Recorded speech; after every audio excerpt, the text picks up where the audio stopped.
या यूं कह लीजिए 70% अंध और मूर्ख संगत की मेहरबानी से, जो जल्दबाजी में नाम लिया, नाम लेके सत्संग ध्यान से सुने नहीं, गुरु के वचनों पे चले नहीं, ज्ञान को आधार बनाया नहीं, और इन कुपात्रों को दान दे दे के इनके भी कर्म फोड़ दिए, क्योंकि ये कुपात्र हैं, ये दान लेने के अधिकारी नहीं है। ये सत भक्ति मार्ग है, ये आसाराम बापू का मार्ग नहीं है, राम रहीम का मार्ग नहीं है, ये कबीर परमेश्वर का सत भक्ति मार्ग है। और परमेश्वर का वचन है कि गुरु बिन दान पुण्य जो कर ही मिथ्या होए कबू न फल ही, गुरु बिन माला फेरते गुरु बिन देते दान, गुरु बिन दोनों निष्फल है चाहे पूछो वेद पुराण।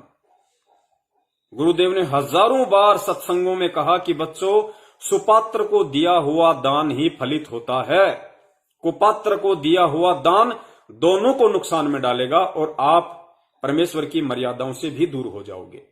तो सुपात्र कौन? गुरुदेव ने बताया पूरी सृष्टि में केवल सतगुरु ही सुपात्र होता है। दान केवल सतगुरु के हाथों में ही दिया जाता है, या सतगुरु के सामने आप दान लेके खड़े हों और सतगुरु आपके सन्मुख खड़ा हो और फिर सतगुरु आदेश दे कि बेटा उस भगत को दे दे या उस पेटी में डाल दे, वो दान सफल होता है।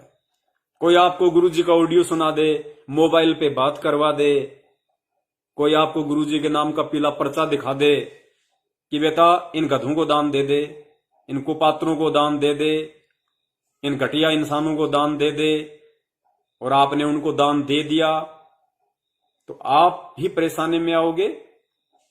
जिस अनुपात में आपने दान दिया है वो कर्म के कांटे आपके चुभेंगे, और चुभ रहे हैं, किसी से छुपा हुआ नहीं है। आज संगत में कहर टूटा हुआ कहर। संत रामपाल जी महाराज जी की लाखों की संगत में कहर टूटा हुआ है। हजारों लोग अकाल मौत मर चुके हैं और मर रहे हैं। किसी के घर में शांति नहीं है सिवाय सत्सेवकों के, सिवाय सत्सेवकों के किसी के घर में भी मानसिक शांति नहीं है। सबके सब दुखी हैं। किसी का लड़का पंखे से लटक के फांसी खा के मर रहा है। फरीदाबाद का क्या नाम था उनका, दास भूल गया, शर्मा जी थे, कौन थे, 16 सेक्टर में आते थे। मैं भी कुछ दिन रहा था बल्लभगढ़ में।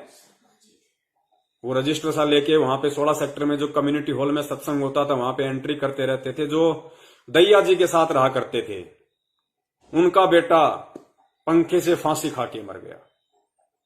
एक यूपी का था नामदान संचालक, उसका लड़का नदी में डूब के मर गया। किसी की बीवी मर रही है, किसी के बच्चे मर रहे हैं, कोई खुद मर रहा है। सूरत का कोऑर्डिनेटर था, क्या नाम था उसका, कानू दास था, क्या था, भक्तों ने बताया कोऑर्डिनेटर था वहां का। जगत वाले के साथ लेन देन को लेके हाथापाई हो गई। जगत वाले ने मारा सिर में डंडा, वहीं चित। इस 8 तारीखों पे लोग गए, आपको नहीं पता। कोई ट्रेन के नीचे आके मर रहा है। महाराष्ट्र से बस भर के आई 2 पिछले साल। राजस्थान के नागौर में सुबह 3 बजे एक्सीडेंट हुई। 13 भक्तों की दर्दनाक अकाल मौत हुई। 3 की तो गर्दन धड़ से अलग हो गई, दर्दनाक मौत। वो भी संत रामपाल जी महाराज जी के भक्तों की। असंभव, कदापि नहीं हो सकता, कदापि। लेकिन हुआ क्यों? क्योंकि वो संत रामपाल जी महाराज के भगत नहीं थे। गुरुदेव ने सत्संगों में अच्छे से समझा रखा कि भगत कौन होता है, भगत के लक्षण क्या होते हैं। खाली गले में संत रामपाल जी महाराज जी का लॉकेट डाल लिया, हाथ में रक्षा सूत्र पहन लिया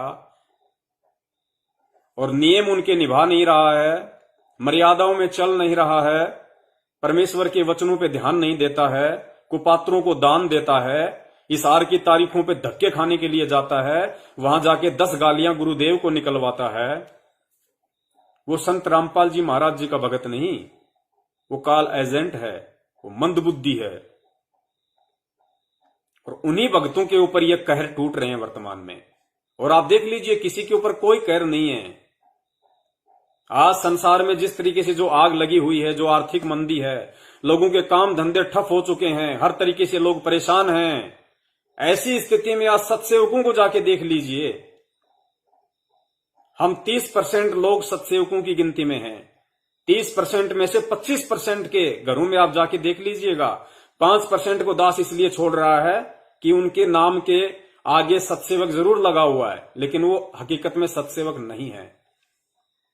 सत्सेवक का मतलब केवल सत्सेवक नाम रखवाने से नहीं होगा। सत्सेवक का मतलब होता है सच्चा सेवक, सच्चा भगत। किसका? संत रामपाल जी महाराज जी का। और सच्चा भगत कौन होगा? जो सच्चे सतगुरु की शरण में होगा। शरण में कौन होगा? जो सच्चे सतगुरु की शिक्षाओं पे चलेगा, सच्चे सतगुरु के हर एक सत्संग रूपी आदेश को फॉलो करेगा, मर्यादाओं में रहेगा, सतगुरु को परमेश्वर हृदय से और आत्मा से स्वीकार करेगा, वो है सत्सेवक। उन 25% के घरों में जाके देख लीजिए, इस देश का राजा भी सुखी नहीं होगा, इस देश का राष्ट्रपति भी सुखी नहीं होगा, जितना सुख परमेश्वर ने उनको दे रखा है। ये पैसे का सुख नहीं। पैसा तो हम सत्सेवकों के लिए भैंस का गोबर है, पैसा हमारे लिए क्या है? भैंस का गोबर। कोई तवज्जो नहीं देते हम इस माया को। सतगुरु के आशीर्वाद से, उनके ज्ञान से, क्योंकि भगत संतोषी होता है, भगत विवेकी होता है, भगत धैर्यवान होता है। परमेश्वर की वाणी है ना, कोई तन से दुखी, कोई मन से दुखी, कोई धन बिन रहत उदास, और थोड़े थोड़े सब दुखी, एक सुखी राम का दास। तो राम कौन है? राम सतगुरु रामपाल जी महाराज जी हैं। और राम का दास कौन है? राम का दास है सत्सेवक, सच्चा सेवक, सच्चा भगत। तो सुखी कौन है दुनिया में? केवल राम का दास, सतगुरु रामपाल जी महाराज जी का दास, और कोई सुखी नहीं है।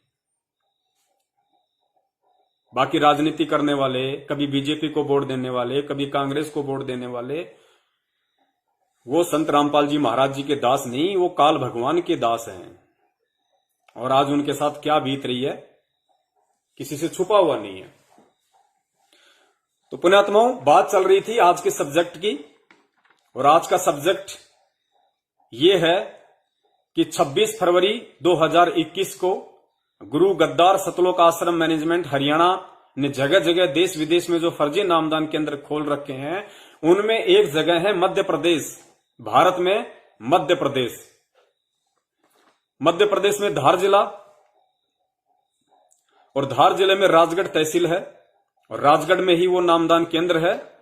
विक्रम सिंह मीनामा उस नामदान केंद्र का संचालक है, और 2-4 लोग वहां पे सेवादार के रूप में सेवा करते हैं। उस नामदान केंद्र पे दिनांक 26 फरवरी 2021 को गांव जाली, वहीं धार की आदिवासी भील समाज से हमारी एक गुरु बहन, नाम है उसका भूरी दासी, जिसके आधार कार्ड की फोटोकॉपी मेरे पास में है।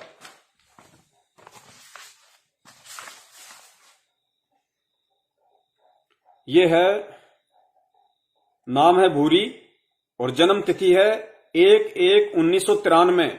महिला, आधार कार्ड नंबर है 286488586539। ये बहन थी, और ये बहन अपने 3 बच्चों के साथ में, ये शादीशुदा है, भील समाज से है, आदिवासी समाज से, जाली गांव से, धार जिले में। और ये बहन अपना नाम शुद्ध करवाने के लिए, इसके जो पति हैं, जो भगत जी हैं, उनका नाम है रतन दास, उन्होंने भी नाम दीक्षा ली हुई है, परिवार नाम दीक्षित है इनका। तो इनकी उम्र है 28 वर्ष, और 26 फरवरी 2021 को ये नाम शुद्ध करवाने के लिए अपने 3 बच्चों के साथ में, 2 लड़कियां, 1 लड़का, मनीषा, निर्मला और अरविंद। अरविंद है 3 साल का, मनीषा 4 साल की, और जो बड़ी लड़की है वो 7-8 साल की है। तो अपने 3 बच्चों के साथ में ये नाम शुद्ध करवाने के लिए और मध्य प्रदेश के धार जिले के राजगढ़ नामदान सेंटर पे गई। और उस नामदान केंद्र पे, वो नामदान केंद्र एक ऐसी जगह है जहां पे कोई परिवार नहीं रहता है। 30,000 रुपए में उस बिल्डिंग को किराए पे लिया हुआ है, और 2 या 3 मंजिल का वो नामदान केंद्र है। उस नामदान केंद्र पर हमारी उस गुरु बहन के साथ, भूरी दासी के साथ गुरु गद्दार सतलोक आश्रम मैनेजमेंट हरियाणा के जो पालतू कुत्ते हैं, जो पालतू चमचे हैं, जो वहां बैठे हुए हैं फर्जी नामदान संचालक बनकर, फर्जी सेवादार बनकर, उन लोगों ने 8 दिन तक हमारी उस गुरु बहन के साथ में ज्यादतियां की, उस गुरु बहन के साथ बलात्कार किया उन हवस के पुजारियों ने, उन शैतानों ने। और पिछले 4-5 दिनों से जैसे ही इस घटना के सारे सबूत हमारे पास में आए, वहां के जो आसपास के भगत हैं उन्होंने हमें सारी सच्चाई बताई। उनकी कॉल रिकॉर्डिंग दास के पास में है, लेकिन उन्होंने उस चीज को थोड़ा गुप्त रखने के लिए कहा, इसलिए दास उनको सार्वजनिक नहीं कर रहा है। बाकी काफी सबूत उन्होंने मुझे भेजे। तो 8 दिन तक इन लोगों ने उस बहन के साथ में ज्यादती की, और बहन के जो तीनों बच्चे थे उन बच्चों को, वो 3 साल का मासूम जो मां के दूध के ऊपर निर्भर होता है, आश्रित होता है, वो 3 साल का बच्चा परमात्मा का, और वो 2 बच्चियां, उन तीनों को उस मां से दूसरी जगह पर रखा अलग 8 दिन तक।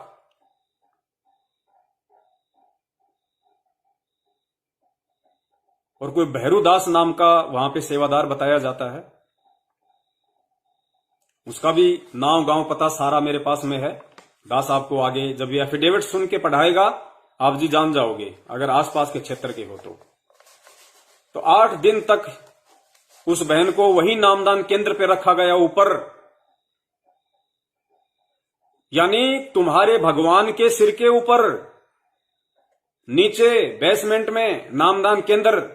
अगर तुम समझते हो कि वहां तुम्हारा परमात्मा बैठा है, तुम्हारा भगवान बैठा है, तुम्हारा गुरुदेव बैठा है, तो तुम्हारे गुरुदेव के ऊपर की स्टोरी में, ऊपर की मंजिल में, तुम्हारे गुरुदेव के सिर के ऊपर 8 दिन तक इन लोगों ने उस बहन के साथ, अपनी बहन के साथ, गुरु बहन के साथ, गुरु बहन का मतलब समझते हो, धर्म की बहन, सगी बहन से भी ज्यादा जिसको माना जाता है, उस बहन के साथ 8 दिन तक वहां बलात्कार हुआ।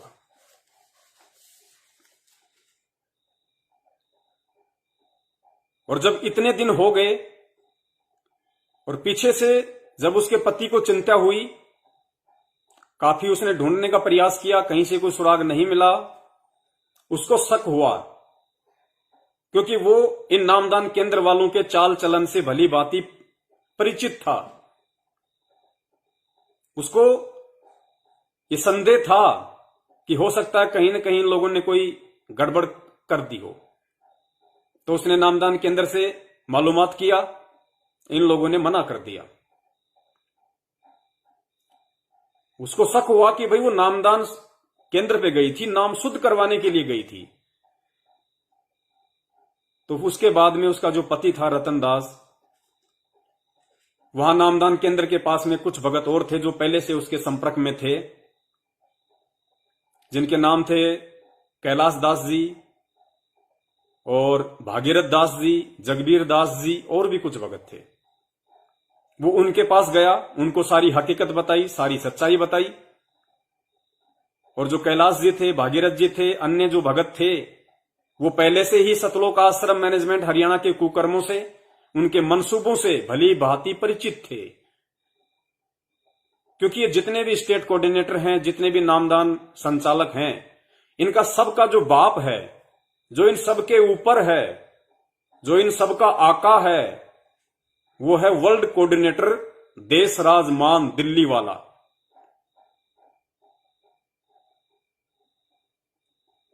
उसके कुकर्मों से ये सभी लोग भली भांति परिचित थे।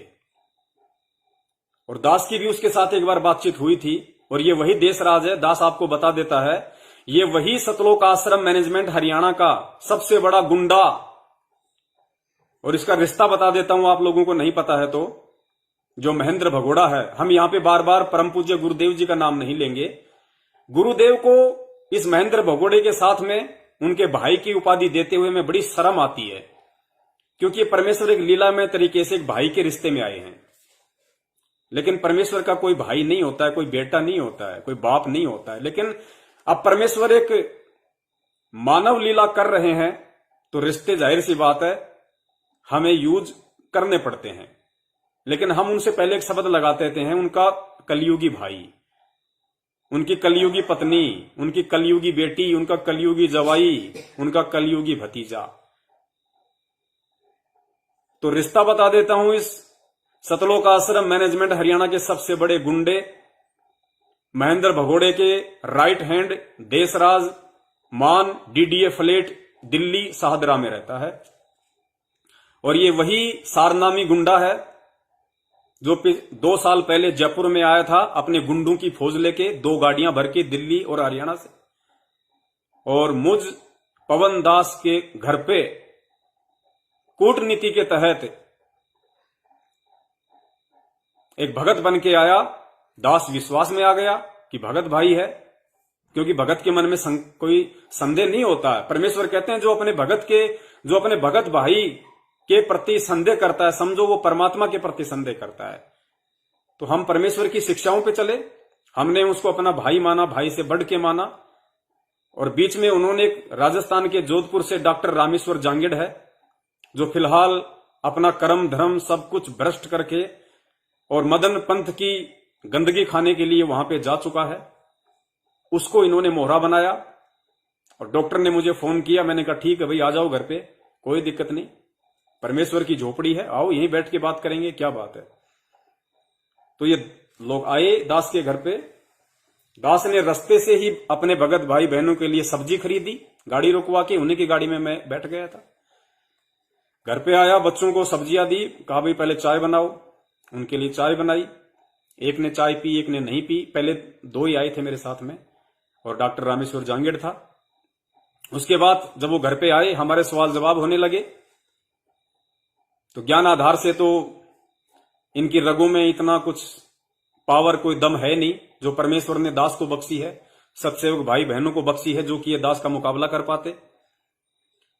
जब इनको लगा कि भाई ये ऊपर नहीं आने देगा, तो देशराज गुंडा, उसको मान नहीं कहेंगे, उसको भगत नहीं कहेंगे, गुंडे को गुंडा ही कहा जाता है, चोर को चोर ही कहा जाता है। परमेश्वर कहते हैं कि सांचा शब्द कबीर का और प्रकट किया जगमाही, और जैसे को तैसा कहे सो तो निंदा नाही। अब ठग को ठग कहोगे, चोर को चोर कहोगे, देशराज को डाकू कहोगे, तो इसमें उसकी निंदा चुगली नहीं है, क्योंकि आप उसको उसकी सही परिभाषा से नवाज रहे हो। बाहर गया, फोन किया, लोकेशन भेजी, दूसरी गाड़ी आ गई जिसमें 6 से 7 गुंडे और बैठे हुए थे, सारनामी। कौन? बसंत दास रोहतक वाला, जिसने सन 2009 में जिसको सारनाम प्राप्त हो चुका था, और एक बेचारा भोला भगत परमात्मा की सेवा करना चाहता था, परमेश्वर के प्रति समर्पित था, अपनी भक्तमती के साथ में बरवाला में मकान लेके रहता था, आश्रम में सेवा करता था। और वो बसंत सैनी जो आज पाठ पे बैठा हुआ है, पाठ कर रहा है गरीबदास जी महाराज जी का सिंहपुरा में, आप जैसे मूर्ख लोग जिसको जाके चढ़ावा चढ़ा रहे हो, उस व्यक्ति का उस भगत की भक्तमती के साथ में चक्कर हो गया, सेटिंग हो गई। रोज अपना काला मुंह करने के लिए जाता। परमेश्वर तो अंतर्यामी थे, और जाता भी क्या, परमात्मा की सफारी गाड़ी लेके, गुरुदेव की सफारी लेके। अपने निर्धारित समय पे बसंत सैनी जी बरवाला की तरफ मुंह किए गाड़ी लेके, पीछे से परमेश्वर तो अंतर्यामी थे, मालिक तो देख रहे थे कि सुधर जाए, नालायक सुधर जाए, क्योंकि परमेश्वर का काल के साथ में वचन है, परमात्मा जबरदस्ती नहीं करेगा। परमेश्वर का काम है ज्ञान देना, विधान बताना, संविधान बताना। उसके बाद ये भगत के ऊपर डिपेंड करता है कि वो गुड़ खाना चाहता है या वो गोबर खाना चाहता है। बदनामी तो भगवान को मिलती है इस लोक में। देख लो, चारों युगों का इतिहास है, परमात्मा को किसी ने सिर पे नहीं बैठाया, परमात्मा को हमेशा गालियां ही खानी पड़ी है, क्योंकि ये काल भगवान का लोक है, झूठों का लोक है। और यहां आके अगर कोई सत्यवादी की बात करेगा, कोई सत्य की बात करेगा, तो उसको अपयश ही सहन करना पड़ता है, वो चाहे उसका भगत हो, चाहे खुद वो भगवान हो। तो अपयश तो परमेश्वर को उठाना ही पड़ता है। सेवक जो गलती करता है, सेवक की गलती का अपयश उसके मालिक को भी उठाना पड़ता है। तो गुरुदेव ने कुछ सेवकों को कहा कि वो बसंत कहां गया, तो उन्होंने कहा कि गुरुजी वो सफारी लेके गया अभी। तो गुरुदेव ने कहा कि उसका पीछा करो। अब भक्तों को भी संदेह हो गया, भगत भी दूसरी गाड़ी लेके पीछे गए, थोड़े फासले पे रहे। वो तो एंट्री कर गया अपने जहां भी उसका जो गंतव्य स्थान था, जो भी टारगेट पॉइंट था। उन भक्तों ने उस राक्षस को,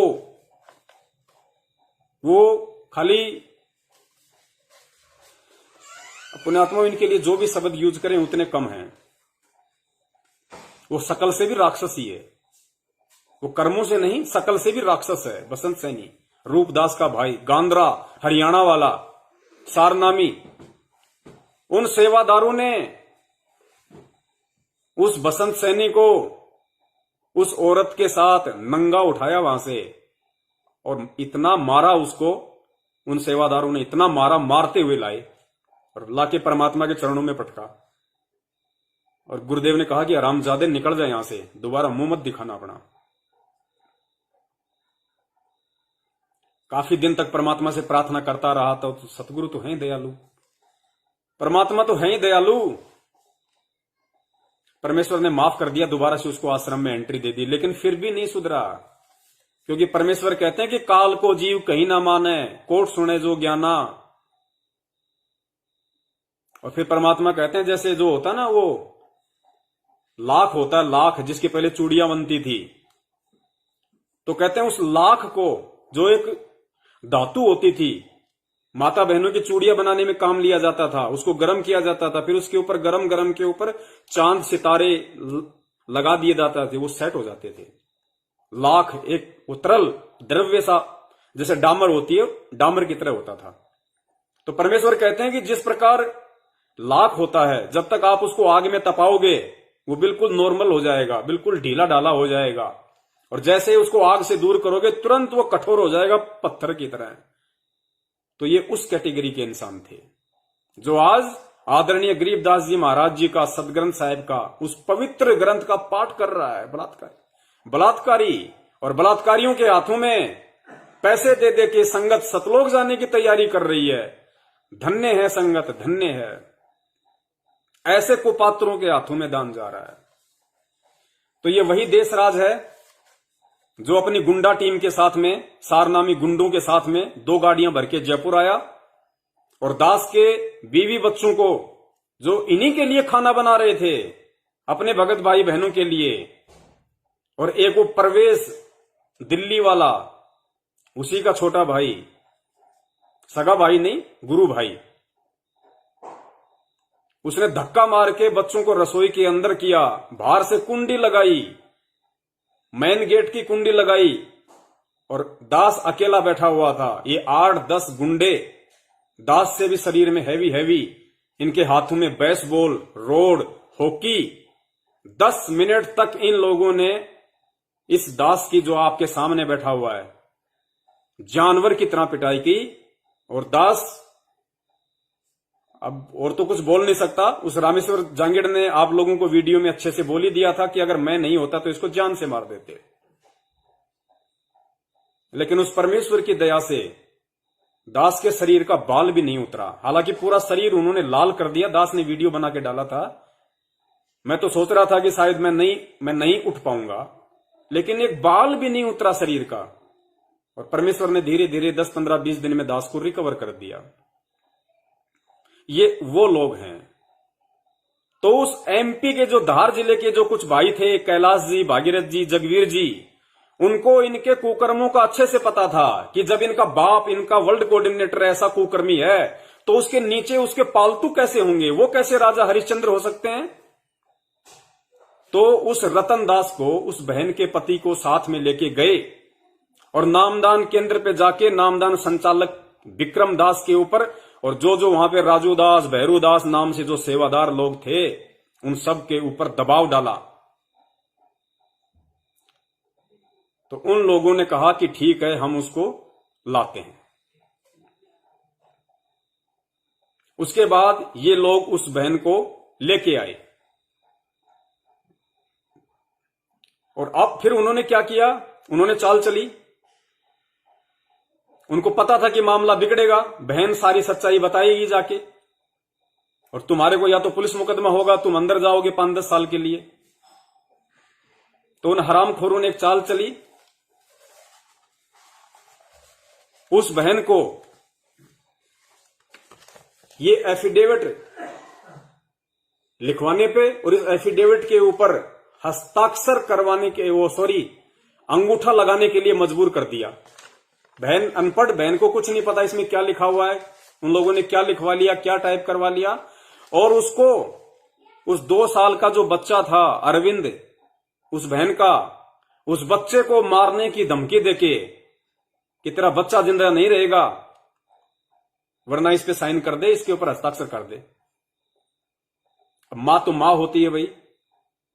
उस बहन ने कि भाई मामला तो बिगड़ ही गया, सब कुछ मेरा बर्बाद हो ही गया, बचा कुछ है ही नहीं, और मैं अगर जिद करूंगी, हट करूंगी तो मेरे बच्चों से और हाथ धो बैठूंगी।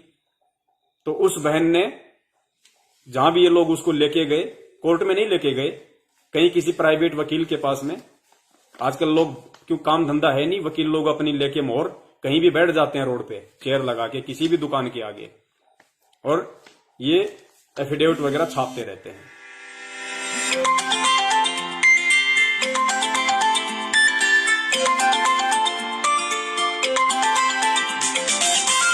बीच में फोन आ गया।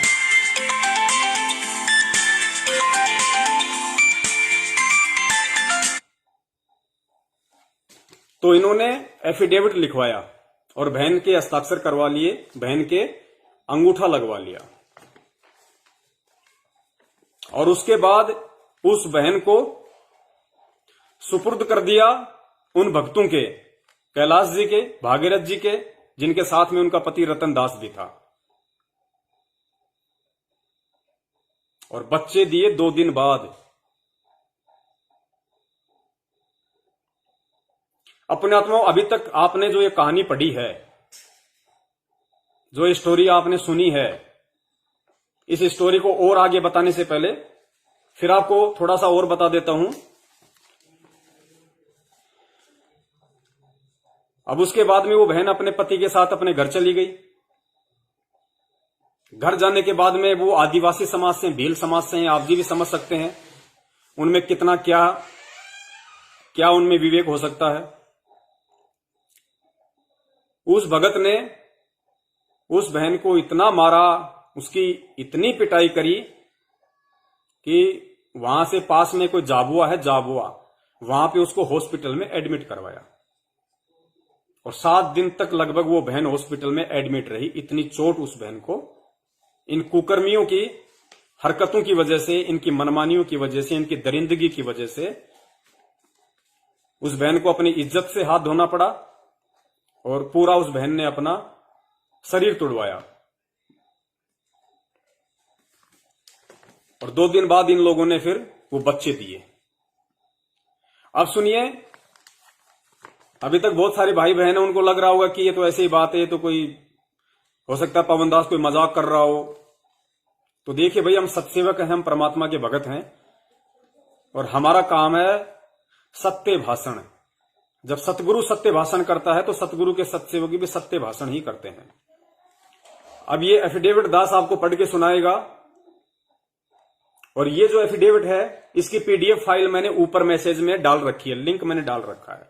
आप जो वीडियो देख रहे हैं लाइव, और ऊपर जो मैसेज है जिसमें मेरे यूट्यूब का लिंक है, फिर नीचे मेरे फेसबुक के इस ग्रुप का लिंक है, सबसे नीचे इस पीडीएफ फाइल का लिंक है। आप जी उस लिंक को जाके ये पीडीएफ फाइल को डाउनलोड कर सकते हैं, और ये पूरा एफिडेविट जो 26 तारीख की जो घटना थी, 26 फरवरी 2021 को बहन वहां गई, उसके बाद 8 दिन तक इन लोगों ने अपने पास में रखा। उसके बाद में उन भक्तों के दबाव में आके 5 मार्च 2021 यानी 8 दिन बाद 5/3/2021 को इन लोगों ने उस बहन से ये एफिडेविट लिखाया, उस बहन को उसके घर वालों के सुपुर्द करने से पहले, और जाके उन्होंने थाने में भी दे दिया एफिडेविट, ताकि हमारा बचाव हो जाए। क्या लिखा है एफिडेविट में, दास आपको पढ़ा के सुना रहा है, बाकी मैंने ऊपर पीडीएफ फाइल भेजी हुई है।